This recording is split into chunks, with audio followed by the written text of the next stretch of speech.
Hello बच्चों, good morning. आज की तारीख है 21 मई 2024। आज के करंट अफेयर क्वेश्चन और ललन टॉप प्रश्नों में आप सभी का स्वागत है। यह current affair question Kumar Gaurav sir के करंट अफेयर से लिया गया है, जिसमें आप सभी को करंट अफेयर क्वेश्चन, साथ में उसकी व्याख्या और ललन टॉप प्रश्न देखने को मिलेगा। बच्चों, हम आप सभी को बताना चाहेंगे कि 2-3 दिन हम करंट अफेयर के क्वेश्चन इस वजह से नहीं ले पाए क्योंकि हम बिहार चले गए थे स्टेट का एग्ज़ाम देने, तो इसकी वजह से जो है 2-3 दिन क्लास अपलोड नहीं कर पाए। कोशिश करेंगे कि जो पीछे करंट अफेयर की क्लास छूट गई है हम उसको धीरे धीरे रिकवर करा दें। तो बस आप सभी से रिक्वेस्ट है कि अगर वीडियो अच्छी लगे तो प्लीज़ स्टूडेंट वीडियो को ज़्यादा से ज़्यादा लाइक करें, शेयर करें और कमेंट जरूर करें। तो चलिए हम अपने 20 मई के दैनिक समसामयिक सभी प्रतियोगी परीक्षाओं के लिए महत्वपूर्ण प्रश्न को देखते हैं। पहला प्रश्न हमारा, लाई चिंगते किस देश के राष्ट्रपति पद की शपथ लेंगे? तो इसका सही जवाब हो जाएगा ऑप्शन ए, ताइवान के। लाई चिंगते या फिर इन्हें विलियम लाई भी कहते हैं, ये अभी हाल ही में राष्ट्रपति पद की शपथ लेंगे ताइवान के। ठीक है, और ये कब शपथ लेंगे? तो इन्होंने शपथ ली है 20 मई 2024 को। लाई चिंगते ये ताइवान के नए राष्ट्रपति बन गए हैं। अगर बात करें कि ताइवान जो है किस द्वीप पर स्थित है, ताइवान जो है ये फार्मोसा द्वीप पर स्थित है। और ताइवान की राजधानी का क्या नाम है? तो ताइवान की राजधानी का नाम है ताइपे। अगर वहीं बात करें कि चीन और ताइवान अलग अलग अपने देश में अलग अलग सरकार कब से बनाने लगे, नहीं तो पहले जो है चीन ही जो है ताइवान पर अपनी सरकार बनाता था, लेकिन 1949 से जो है चीन में अलग सरकार और ताइवान में अलग अलग सरकार बनने लगी हैं। कब से? तो 1949 में। तो चीन के ताइवान के राष्ट्रपति कौन बने हैं? लाई चिंगते। ये कौन है? लाई चिंगते हैं, ये आपको याद रखना है। नेक्स्ट, कुछ महत्वपूर्ण देशों के राष्ट्रपति के बारे में देख लेते हैं। सबसे पहले कुछ महत्वपूर्ण जानकारी देखते हैं। क्रोएशिया के नए पीएम कौन बने हैं? तो आंद्रेजे प्लेटोकोविक बने हैं। कौन बने हैं? आंद्रेजे प्लेटोकोविक जो है ये क्रोएशिया के नए पीएम बने हैं। मंगोलिया की राजधानी का क्या नाम है? तो उलन बटेर यहाँ की राजधानी का नाम है। फिलीपींस की राजधानी का क्या नाम है? मनीला। और वियतनाम की राजधानी का नाम है हनोई। व्लादिमीर पुतिन ये राष्ट्रपति कहाँ के बने हैं? तो ये रूस के राष्ट्रपति बने हैं। जबकि मिखाइल मिशुस्टिन ये कहाँ के पीएम बने हैं? तो ये भी रूस के पीएम बने हैं। तो राष्ट्रपति कौन है? Vladimir Putin. जबकि पीएम कौन है? तो मिखाइल मिशुस्टिन है। जॉन सुनी ये कहाँ के प्रथम मंत्री बने हैं? तो ये स्कॉटलैंड के प्रथम मंत्री बने हैं। नेक्स्ट है इदरिस डेबी ये कहाँ के राष्ट्रपति बने हैं? तो ये चाड के राष्ट्रपति बने हैं। लॉरेंस बोंग ये राष्ट्रपति कहाँ के बने हैं? सिंगापुर के बने हैं। नेक्स्ट है पीटर पेलेग्रिनी ये कहाँ के राष्ट्रपति बने हैं? तो ये स्लोवाकिया के राष्ट्रपति बने हैं। और आप सभी को बताना है कि किस देश के पीएम की गोली मारकर हत्या कर दी गई है? तो इसका भी सही जवाब हो जाएगा स्लोवाकिया के पीएम की अभी हाल ही में गोली मारकर हत्या कर दी गई है और यहाँ के राष्ट्रपति हैं पीटर पेलेग्रिनी। नेक्स्ट प्रश्न देखिए, तो प्रश्न है दूसरा, हाल ही में दुनिया का सबसे ऊंचा प्रतियोगिता स्विमिंग पूल कहाँ प्रारंभ हुआ है? तो इसका सही जवाब हो जाएगा भूटान में। वर्ल्ड का सबसे ऊंचा प्रतियोगिता स्विमिंग पूल कहाँ शुरू हुआ है? इसकी शुरुआत हुई है थिम्पू, जो कि भूटान की राजधानी है। तो ये आपको याद रखना है। दुनिया का सबसे ऊंचा प्रतियोगिता स्विमिंग पूल कहाँ शुरू हुआ है? थिम्पू, भूटान में शुरू हुआ है। और इसकी ऊंचाई कितनी है? तो 2400 मीटर इसकी ऊंचाई है। अगर बात करें किस पहल के तहत दुनिया का सबसे ऊंचा स्विमिंग प्रतियोगिता शुरू हुआ है, किस पहल के तहत? तो इसका सही जवाब हो जाएगा पूल फॉर ऑल के तहत शुरू किया गया है। अब देख लेते हैं कुछ जो ऑप्शन में दिया गया था उन ऑप्शन की राजधानियों के बारे में। जैसे नॉर्वे की राजधानी का क्या नाम है? ओस्लो। कनाडा की राजधानी का क्या नाम है? ओटावा। और रोम जो है किसकी राजधानी है? तो यह इटली की राजधानी रोम है। अब देख लेते हैं यहाँ पे भूटान की लोकेशन। ठीक है, भारत के मैप में थोड़ा सा जूम करके दिखा देते हैं। आप ध्यान से सुनेंगे क्योंकि यहाँ पे लिखने में प्रॉब्लम होती है, तो इस वजह से यहाँ पे आपका हो जाता है भूटान। ठीक है, जिसकी राजधानी क्या है? थिम्पू है। और इसके नीचे जो है ये भारत के उत्तर पूर्वी राज्य हैं। और ये वाला कौन सा राज्य है भारत का? तो ये भारत का अरुणाचल प्रदेश है। तो भारत के जो है भूटान के कितने भूटान जो है भारत के कितने राज्यों से बाउंड्री शेयर करता है? तो इसका सही जवाब हो जाएगा 4। कौन कौन से? एक ऊपर हो जाएगा अरुणाचल प्रदेश, देखेंगे यहाँ अरुणाचल प्रदेश, फिर इसके नीचे हो जाएगा असम, और यहाँ से जो हो जाएगा पश्चिम बंगाल से सीमा साझा करता है, और इधर सिक्किम से। ठीक है, तो ये 4 राज्यों से सीमा साझा करता है भूटान, ये आपको याद रखेंगे। और इसके सिक्किम के बाद जो है कौन सा राज्य है, कौन सा देश है, तो ये है नेपाल है। नेपाल जो है किससे कितने राज्यों से सीमा बनाता है, तो 5 राज्यों से बनाता है। इधर आपका हो जाएगा वेस्ट बंगाल, फिर बिहार हो जाएगा, उत्तर प्रदेश हो जाएगा, यहाँ पे आपका उत्तराखंड हो जाएगा और यहाँ पे हिमाचल प्रदेश हो जाएगा। ठीक है, तो ये जो है 5 राज्यों से नेपाल सीमा बनाता है, जबकि 4 राज्यों से भूटान सीमा बनाता है। ये आपको याद रखना है। नेक्स्ट अब बात करते हैं, देश की सबसे लंबी सुरंग कौन सी है। अगर बात करें कि भारत की सबसे लंबी सुरंग कौन सी है, तो सेला सुरंग है।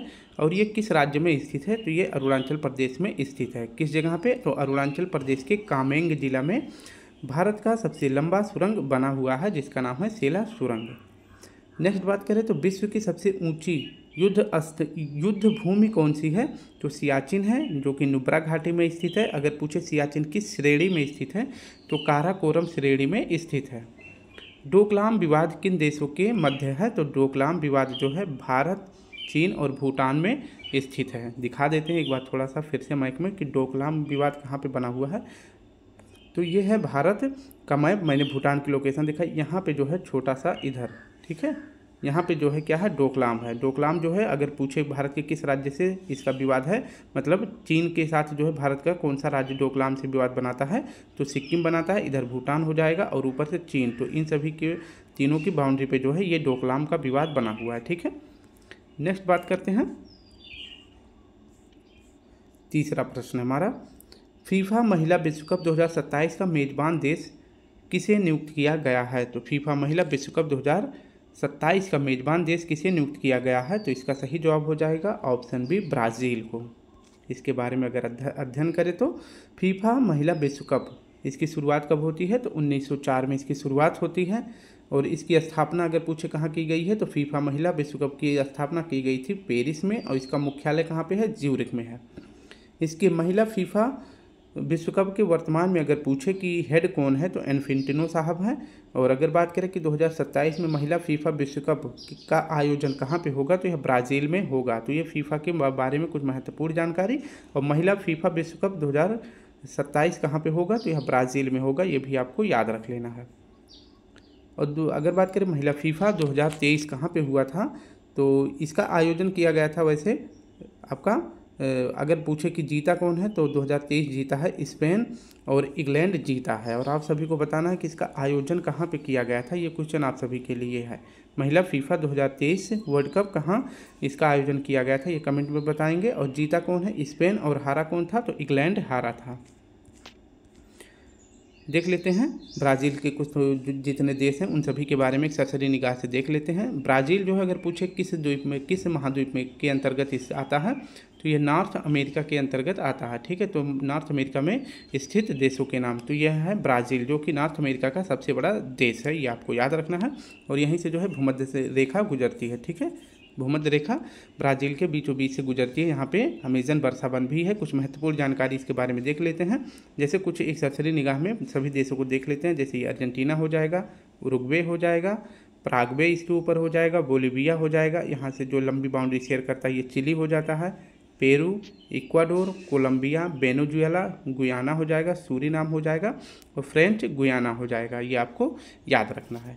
सूरीनाम का जो हाईएस्ट सिविलियन अवार्ड है यह किसे दिया गया है, तो यह हमारे देश की प्रेसिडेंट को दिया गया था, जो कि वर्तमान में द्रौपदी मुर्मू जी हैं। ठीक है, तो ब्राज़ील के बारे में देख लेते हैं।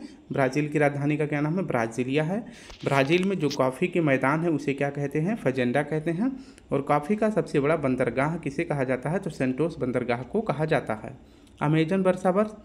अमेजन वर्षावन जो कि ब्राज़ील के अंतर्गत आता है, यह जो है सर्वाधिक जैव विविधता वाला स्थान है। अगर पूछे सर्वाधिक जैव विविधता वाला स्थान किस महाद्वीप में स्थित है, तो यह साउथ अमेरिका में स्थित है। शायद मैंने ऊपर नॉर्थ अमेरिका लिख दिया था, उसके लिए क्षमा चाहेंगे। तो साउथ अमेरिका के अंतर्गत आता है। जबकि 2024 में G20 का आयोजन कहाँ पे होगा, तो ये भी ब्राज़ील में ही होगा। महिला T20 विश्व कप का मेज़बान कौन सा देश है, तो महिला T20 के बारे में, तो इसका मेज़बान देश है बांग्लादेश। और यह कब शुरू होगा, तो महिला T20 शुरू होगा अक्टूबर मंथ में। ठीक है, तो यह भी आपको याद रखना है। हाल ही में संतोष ट्रॉफी कहाँ आयोजित हुई है, संतोष ट्रॉफी का आयोजन कहाँ किया गया है, तो अरुणाचल प्रदेश में किया गया है। और संतोष ट्रॉफी किस खेल का, फुटबॉल किसकी ट्रॉफी है? तो फुटबॉल की ट्रॉफी है। और अब की बार संतोष ट्रॉफी किसने जीता है? तो फाइनल मैच सेना वर्सेस गोवा के बीच में हुआ था। इसमें सेना जीत जाता है और गोवा उपविजेता बन जाता है। ठीक है। नेक्स्ट है फीफा पुरुष विश्व कप 2026 का आयोजन कहाँ होगा? तो इसका आयोजन 3 देशों में होगा, अमेरिका, मैक्सिको, कनाडा। यानी ये कहाँ पे होगा? तो ये नॉर्थ अमेरिका में होगा, ये आपको याद रखना है। और जबकि बात करें कि फीफा पुरुष विश्व कप 2022 का आयोजन कहाँ किया गया था? कतर के दोहा में किया गया था। और इसमें जो है फाइनल मुकाबला किसके बीच में था खेला गया था? तो अर्जेंटीना और फ्रांस के बीच में खेला गया था, जिसमें अर्जेंटीना जीत जाता है और फ्रांस उपविजेता बन जाता है। चौथा प्रश्न है हमारा, हाल ही में भारत सरकार ने किसके साथ भारत मध्य पूर्व यूरोप आर्थिक गलियारे पर पहले दौर वार्ता की है? तो भारत सरकार ने किसके साथ भारत मध्य पूर्व यूरोप आर्थिक गलियारे पर पहले दौर की वार्ता की है? तो इसका सही जवाब हो जाएगा ऑप्शन ए, यूएई के साथ की है। इसके बारे में अध्ययन करें तो आप सभी को पता है कि 2023 में G20 का आयोजन हुआ था वो अपने भारत में हुआ था। तो G20 2023 का आयोजन कहाँ पे हुआ था? तो भारत में हुआ था। यहीं पर जो है कुछ महत्वपूर्ण मुद्दों पर बातचीत करी गई थी। इसमें जो है G20 देश में जब भारत में इसका आयोजन किया गया था उसी टाइम पे G20 का 21वां सदस्य देश कौन बना था? तो अफ्रीकन यूनियन बना था। और अगर बात करें इसका मुख्यालय कहाँ पे है? तो इसका मुख्यालय है अदिस अबाबा में। कहाँ है? अदिस अबाबा में, जो कि इथोपिया की राजधानी है। 2024 में मैंने अभी बता दिया कि 2024 में G20 का आयोजन कहाँ पे होगा? ब्राज़ील में होगा। और इसी 2023 के G20 आयोजन में जिसका आयोजन भारत में हुआ था, यहीं पर जो है भारत मध्य पूर्व एशिया और यूरोप को जोड़ने के लिए एक आर्थिक गलियारे के ऊपर डिस्कस किया गया था। इसी को देखते हुए पहले दौर की वार्ता किसके साथ हुई है? तो यह यूएई के साथ शुरू हो गई है, ये आपको याद रखना है। तो पहला वार्ता किसके बीच हुआ है? तो यह हुआ है यूएई के साथ। किसके लिए हुआ है? तो भारत मध्य पूर्व एशिया यूरोप को आर्थिक गलियारे के रूप में विकसित करने के लिए यह वार्ता हुई है। ठीक है। इस वार्ता के तहत जो है पहली वार्ता में जो ये रास्ता बनेगा जो भारत से लेकर मिडिल ईस्ट तक जाएगा और इसके बाद जो है यूरोप तक जाएगा। तो इन सभी जो है रास्तों पे 3 रास्ते बनाए जाएंगे 3 वाहनों के लिए। एक तो रेल के लिए बनाया जाएगा, दूसरा सड़क के लिए और तीसरा जहाज मार्ग भी शामिल है। तो तीनों रास्ते जो है बनाए जाएंगे। जो स्थल से जाएगा वो देशों से लेके चले जाएंगे, जो रेल की पटरी होगी वो भी जो है कहाँ से जाएगा? स्थल से जाएगा, जबकि जो पानी वाली जहाज होगी वो कहाँ से जाएगा? तो वो जो है समुद्र सीमा से निकल जाएगा। ठीक है। तो आप देख सकते हैं भारत मध्य पूर्व एशिया और आर्थिक गलियारे का संभावित रूट कौन सा है? तो ये भारत से शुरू होगा। तो इसकी पहली बैठक जो स्थल वाली है ये दुबई में हुई है, यानी यूएई में हुई है। इसके बाद जो है आप देखेंगे स्थल मार्ग जो है यहाँ से चला जाएगा आपका नॉर्थ कॉरिडोर, अरब की खाड़ी से यूरोप तक जाएगा। और इसके बाद जो है ये आपका दुबई से लेकर हाइफा तक जाएगा। इसके बाद पीरियड्स तक जाएगा जो कि इटली के पास जाकर अंत हो जाएगा। ठीक है, ये आपको याद रखना है। तो इसकी पहली वार्ता किसके साथ हुई है? यूएई के साथ हुई है, ये आपको याद रखना है। यूएई की राजधानी का क्या नाम है? अबू धाबी है। यूएई में कितने अमीरात शामिल है? तो 7 अमीरात शामिल होकर ये यूएई को बनाते हैं। ठीक है, जैसे हमारे यहाँ पे 28 क्या है राज्य हैं, उसी प्रकार से यहाँ पे 7 अमीरात हैं। यूएई की जो मुद्रा है उसका क्या नाम है? दिरहम है। हाल ही में ब्लू रेजिडेंस वीज़ा किस देश ने जारी किया है? तो यूएई ने जारी किया है, 10 वर्षों के लिए जारी किया है। अगर बात करें ब्लू रेजिडेंस वीज़ा जो है किसके संरक्षण से संबंधित है? तो यह पर्यावरण संरक्षण के लिए जारी किया गया है। नेक्स्ट है अभी हाल ही में गेमिंग वीज़ा किस देश ने जारी किया है? तो इसका भी सही जवाब हो जाएगा यूएई। नेक्स्ट है डेजर्ट साइक्लोन अभ्यास, यह किसके बीच में होता है? तो ये भारत और यूएई के बीच में होता है। COP 28 का आयोजन कहाँ किया गया था? तो इसका भी आयोजन यूएई में किया गया था। 5वां प्रश्न है, हाल ही में सात्विक और चिराग शेट्टी ने इस साल का दूसरा पुरुष डबल का खिताब किस प्रतियोगिता में जीता है? तो इसका सही जवाब हो जाएगा ऑप्शन बी, थाईलैंड ओपन जीता है। कौन कौन? तो सात्विक और चिराग दोनों ने मिलकर। 2024 में जो है सात्विक और चिराग की जोड़ी ने अपना पहला ओपन कौन सा जीता था? तो पहला अपना ग्रैंड स्लैम ओपन जीता था, फ्रेंच ओपन। तो ये आपको याद रखना है, ये पहला था।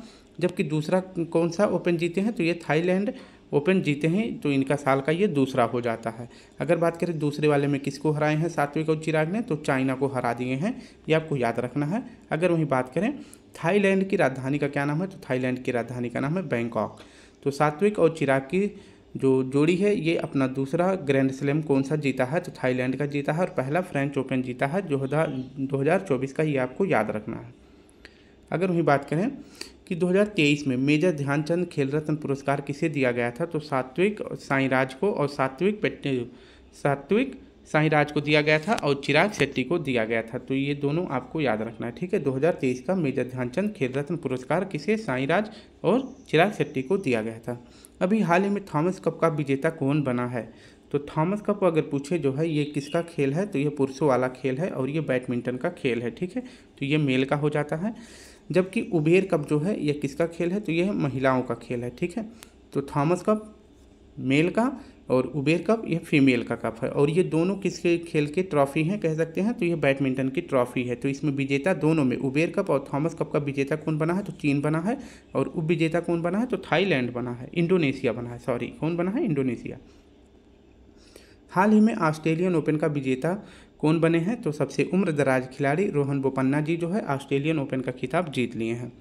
क्रिकेट वर्ल्ड कप 2024 का आयोजन कहाँ पे होगा, तो क्रिकेट 2024 का जो T20 फॉर्मेट होगा इसका आयोजन किया जाएगा वेस्ट इंडीज और USA में इसका आयोजन किया जाएगा। छठा प्रश्न है, हाल ही में देश में माउंट ईबू ज्वालामुखी में भयंकर विस्फोट हुआ है। हाल ही में देश में माउंट ईबू ज्वालामुखी में भयंकर विस्फोट हुआ है, तो माउंट ईबू का संबंध हो जाएगा इंडोनेशिया देश से, ठीक है। प्रशांत महासागर को जो है यह इसे रिंग ऑफ फायर या वलय की अग्नि कहते हैं, ठीक है, अग्नि वलय भी कहते हैं प्रशांत महासागर को, ठीक है, क्योंकि इसी के अंतर्गत जो है इंडोनेशिया आता है। इंडोनेशिया आपका हो जाएगा थाईलैंड, वियतनाम, जापान, ये सभी जो है प्रशांत महासागर का जो रिंग ऑफ फायर कहते हैं इसी के अंतर्गत आता है। तो सबसे ज़्यादा अगर बात करें कि प्रशांत महासागर में सबसे ज़्यादा ज्वालामुखी किस महासागर में आता है, तो प्रशांत महासागर में आता है पूरी ज्वालामुखी का 75%, और जबकि पूरे भूकंप का 90% जो है भूकंप कहाँ पे आता है, तो यह रिंग ऑफ फायर के अंतर्गत आता है, और इसी में जो है इंडोनेशिया स्थित है।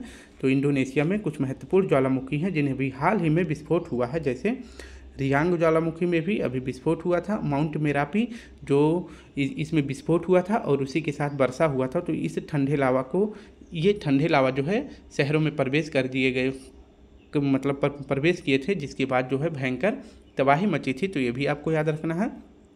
और अभी हाल ही में माउंट ईबू में भी भयंकर विस्फोट हुआ है, तो ये भी आपको याद रखना है। इस माउंट ईबू में जो विस्फोट हुआ है उसकी राख और धूल को जो है कितने दूर तक देखा गया है, तो 4 किलोमीटर दूर तक माउंट ईबू में जो भयंकर विस्फोट हुआ था उसको देखा गया है, ठीक है। तो इन सभी ज्वालामुखियों का संबंध किस देश से है, इंडोनेशिया से है। इसमें थोड़ा सा एक टाइपिंग मिस्टेक है। अगर बात करें कि राजधानी का क्या नाम है, तो जो इंडोनेशिया है इसकी वर्तमान राजधानी है जकार्ता, लेकिन भविष्य में इसकी राजधानी कहाँ पे होगा, तो नुसंतारा में होगा। ऐसा माना जा रहा है कि 2050 तक जकार्ता जो है पूर्ण रूप से पानी में डूब जाएगा। इसी वजह से राजधानी अपनी नई कहाँ से घोषित कर दी गई है, तो इसे नुसंतारा घोषित कर दी गई है। सर्वाधिक द्वीपों वाला देश कौन सा है, तो इंडोनेशिया है सर्वाधिक द्वीपों वाला। आसियान का मुख्यालय कहाँ पे है, तो इंडोनेशिया की राजधानी जकार्ता में जो है आसियान का मुख्यालय है। और आसियान का अगर पूछे 11वां सदस्य देश कौन है, तो आसियान का सदस्य जो 11वें नंबर का बना है वह बना है तिमोर लिस्टे। कौन बना है, तिमोर लिस्टे बना है। भारत का एकमात्र सक्रिय ज्वालामुखी कौन सा है, तो बैरन ज्वालामुखी है जो कि अंडमान निकोबार द्वीप समूह पर स्थित है। किस ज्वालामुखी को स्वर्ण उद्गार ज्वालामुखी कहते हैं, तो इसका सही जवाब हो जाएगा माउंट इरेबस को जो है स्वर्ण उद्गार ज्वालामुखी कहते हैं। किस ज्वालामुखी को भूमध्य सागर का प्रकाश स्तंभ कहते हैं, तो स्ट्रोम्बोली ज्वालामुखी को भूमध्य सागर का प्रकाश स्तंभ कहते हैं। 7वां प्रश्न है, हाल ही में नीदरलैंड में geospatial world forum leadership award से किसे सम्मानित किया गया है, तो इसका सही जवाब हो जाएगा ऑप्शन ए, इन स्पेस को सम्मानित किया गया है, ये आपको याद रखना है। जियो स्पेशियल वर्ल्ड फोरम लीडरशिप, इसका आयोजन अगर पूछे कहाँ पे किया गया है, तो नीदरलैंड के शहर रॉटरडम में इसका आयोजन किया गया है, और यहीं पर जो अवार्ड दिया जाता है वह प्रदान किया गया है, इन स्पेस को प्रदान किया गया है। तो जियो स्पेशियल वर्ल्ड फोरम अवार्ड किसे दिया गया है, तो इन स्पेस को दिया गया है, और ये भारत की कंपनी है, ये आपको याद रखना है। इसकी स्थापना कब हुई थी, तो 2020 में इसकी स्थापना हुई थी। और इसका मुख्यालय कहाँ पे है, तो इन स्पेस का मुख्यालय है अहमदाबाद में, ये भी आपको याद रख लेना। ये अंतरिक्ष के क्षेत्र में काम करती है, इसलिए इसे जो है वर्ल्ड जियो स्पेशल वर्ल्ड फोरम का अवार्ड दिया गया है इन स्पेस को, ठीक है, ये आपको याद रखना है। नेक्स्ट बात कर लेते हैं डीआरडीओ की स्थापना कब हुई थी।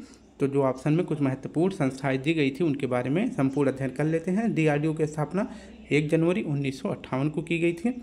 इसका मुख्यालय कहाँ पे है? दिल्ली में है। वर्तमान में डीआरडीओ के अध्यक्ष कौन है? समीर कामत जी हैं। और डीआरडीओ का जो ध्येय वाक्य है उसका क्या नाम है? तो वलस्यम मूलम विज्ञानम इसका ध्येय वाक्य है।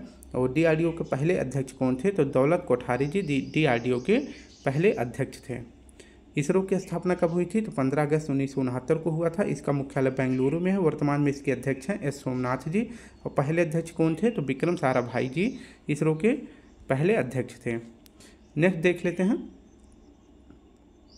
वर्ष 2024 में किसे लता मंगेशकर दीननाथ पुरस्कार से सम्मानित किया गया है? तो अमिताभ बच्चन को दिया गया है और इनके साथ साथ रणदीप हुड्डा को भी लता मंगेशकर दीननाथ पुरस्कार से सम्मानित किया गया है। 8वां प्रश्न है, हाल ही में अंतर्राष्ट्रीय वित्त निगम ने किसे महिला माइक्रो फाइनेंस के लिए $500 मिलियन का ऋण प्रदान किया है? तो इसका सही जवाब हो जाएगा HDFC, ऑप्शन बी सही हो जाएगा। IFC या इसे फुल फॉर्म होता है इंटरनेशनल फाइनेंस कॉरपोरेशन। IFC जो है यह विश्व बैंक का एक हिस्सा है। विश्व बैंक में बहुत से छोटे छोटे संस्थाएं हैं, उसी का एक हिस्सा है IFC यानी इंटरनेशनल फाइनेंस कॉरपोरेशन। इसका मुख्यालय कहाँ पे है? तो इसका मुख्यालय है वाशिंगटन DC में। इसकी स्थापना कब हुई थी? तो इसकी स्थापना 1956 में हुआ था। और इन्होंने अभी हाल ही में ऋण प्रदान किया है महिलाओं की स्थिति के सुधार के लिए। तो किसे ऋण दिया है? तो IFC ने ऋण दिया है HDFC बैंक को। ठीक है, किसके लिए दिया है? तो महिला माइक्रो फाइनेंस के लिए ऋण दिया है। $5000 मिलियन का जो है ऋण दिया है HDFC को IFC बैंक ने। ये आपको याद रखना है। ठीक है, और यह ऋण किन महिलाओं को मिलेगा? तो जिस परिवार की महिलाओं की, या फिर कहें कि जिस परिवार की आर्थिक जो आय है वह 3 लाख रुपए से कम है, उसे ही जो है यह ऋण दिया जाएगा। ठीक है, किसके द्वारा दिया जाएगा? तो HDFC के द्वारा दिया जाएगा। और HDFC को किसने ऋण दिया है? तो IFC ने दिया है, जिसे कहते हैं इंटरनेशनल फाइनेंशियल कॉरपोरेशन। ठीक है, तो ये आपको याद रखना है। अब आया था शब्द माइक्रो फाइनेंस। ठीक है, यहाँ पे देखिए, यहाँ पे शब्द आया था महिला माइक्रो फाइनेंस के लिए यह ऋण प्रदान किया जा रहा है। तो माइक्रो फाइनेंस को पूरे विश्व में शुरू करने वाले कौन हैं? तो मोहम्मद यूनुस हैं। और ये कहाँ के हैं? तो ये बांग्लादेश के हैं। इसे आप याद रखेंगे। और मोहम्मद यूनुस को जो है 2006 का शांति का नोबेल पुरस्कार भी प्रदान किया गया था। तो ये भी आपको पॉइंट याद रख लेना है। तो IFC ने महिलाओं को सूक्ष्म ऋण के लिए वित्त पोषण के लिए HDFC बैंक को $500 मिलियन का ऋण प्रदान किया गया है। ये आपको याद रख लेना है। WTO की स्थापना कब हुई थी? जो ऑप्शन में दिया गया था उसके बारे में अध्ययन कर लेते हैं। तो WTO की स्थापना हुई थी 1 जनवरी 1995 को। पहले इसका क्या नाम था? तो इसका पहले नाम था GATT यानी गेट इसका पहले नाम था। और वर्तमान में WTO का मुख्यालय कहाँ पे है? जिनेवा में है। और इसमें वर्तमान में कितने सदस्य देश हैं? तो 164 सदस्य देश हैं। IMF इसका फुल फॉर्म होता है इंटरनेशनल मॉनेटरी फंड। इसकी स्थापना कब हुई थी? तो 1944 में हुआ था। किस सम्मेलन के तहत? तो ब्रेटन वुड्स सम्मेलन के तहत IMF और इसके साथ साथ जो है वर्ल्ड बैंक की भी स्थापना जो है इसी सम्मेलन से हुआ था। और कब हुआ था? तो IMF और वर्ल्ड बैंक की स्थापना 1944 में हुआ था। इन दोनों संगठनों का मुख्यालय कहाँ पे है? तो वाशिंगटन DC में है। अगर बात करें कि IMF का जो 190वां सदस्य देश बना है कौन सा है? तो एंडोरा है। और IMF के द्वारा कौन सा रिपोर्ट जारी किया जाता है? तो ग्लोबल इकोनॉमिक आउटलुक जारी किया जाता है। और IMF में ही शामिल है SDR, जिसे स्पेशल ड्राइंग राइट्स कहते हैं। किस में शामिल है? किस संस्था में शामिल है? तो IMF में शामिल है। नेक्स्ट है नाबार्ड की स्थापना कब हुई थी? तो 12 जुलाई 1982 को हुआ था। और नाबार्ड की स्थापना किस कमेटी की सिफारिश पे हुआ था? तो शिवरमन कमेटी की सिफारिश पे हुआ था। ADB यानी एशियन डेवलपमेंट बैंक, इसका हेडक्वार्टर कहाँ पे है? तो इसका हेडक्वार्टर मनीला में है, जो कि फिलीपींस की राजधानी है। 9वां प्रश्न है, हाल ही में आपराधिक न्याय प्रशासन पर सम्मेलन का आयोजन कहाँ हुआ है? तो हाल ही में आपराधिक न्याय प्रशासन पर सम्मेलन का आयोजन कहाँ किया गया है? तो ऑप्शन ए सही हो जाएगा, गुवाहाटी में हुआ है। आपराधिक न्याय प्रशासन पर पहला सम्मेलन इसका कहाँ पे हो रहा है? तो यह गुवाहाटी असम में हो रहा है। और इस आपराधिक न्याय प्रशासन का जो आयोजन किसने किया है, किस मंत्रालय ने? तो कानून मंत्रालय ने किया है। और जो है इसमें बताया गया है कि 1 जुलाई 2024 से भारत में 3 नए कानून लागू कर दिए जाएंगे। तो ये 3 नए कानून कौन से हैं, ये आपको याद रखना है। तो भारतीय न्याय संहिता, भारतीय साक्ष्य संहिता और भारतीय नागरिक सुरक्षा संहिता, ये तीनों नए कानून कब से लागू होंगे? 1 जुलाई 2024 से लागू होंगे, ये आपको याद रखना है। और आपराधिक न्याय प्रशासन पर सम्मेलन कहाँ हो रहा है? तो यह हो रहा है असम के गुवाहाटी में। एक और करंट अफेयर क्वेश्चन आपको याद रखना है।